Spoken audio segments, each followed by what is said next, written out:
જય શ્રી કૃષ્ણ વૈષ્ણવ। પુષ્ટિ માર્ગમાં ભગવાન શંકર એટલે પરમ વૈષ્ણવ। આશ્રય અને અનાશ્રય વચ્ચે પાતળી ભેદ રેખા ન સમજવાને કારણે આપણે ભોળાનાથ ભગવાન શંકરને હંમેશા અન્યાશ્રયની પરિમિતિમાં બાંધી દઈ તેમને પરમ વૈષ્ણવ તરીકે ઓળખવાનું જ ભૂલી ગયા છીએ।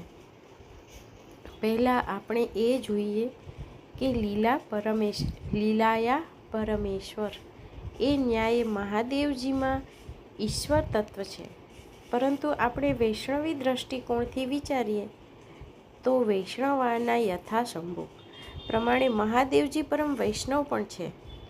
આ વાત તેમના ચરિત્રથી સમજાય છે।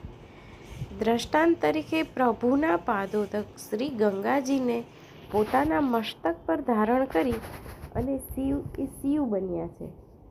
આમ શિવજીમાં દૈવત્ય છે, પરંતુ તેમનામાં પરમ વૈષ્ણવ તત્વ છે, તેથી અધિક છે।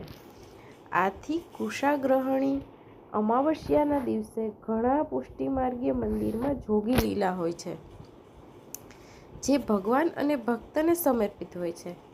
આ રીતે આપણે બેઠક ચરિત્રમાં જોઈએ છીએ કે ભગવાન ભોળાનાથ શ્રી મહાપ્રભુજી જ્યારે પૃથ્વી પરિક્રમા દરમિયાન ભાગવત પારાયણ કરતા ત્યારે ઘણીવાર ભગવાનનો ગુણાનુવાદ સાંભળવા અચૂક પધારતા।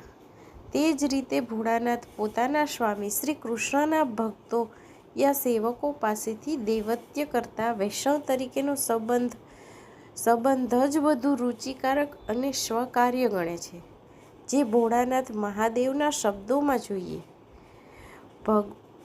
ભગવંતુ વાસુદેવ પ્રપન્ન, અર્થાત ભગવાન વાસુદેવને શરણે ગયેલા ભગવત ભક્ત મને પ્રિય છે અને એવા ભગવત ભક્તોને પણ અન્ય કોઈ મારા જેટલું પ્રિય નથી।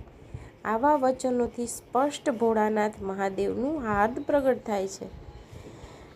ભગવત ભક્તો વૈષ્ણવોતાનો સંબંધ જ રુચિકર છે।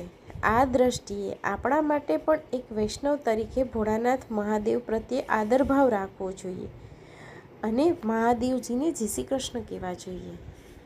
શ્રી વલ્લભાધીશ કી જય।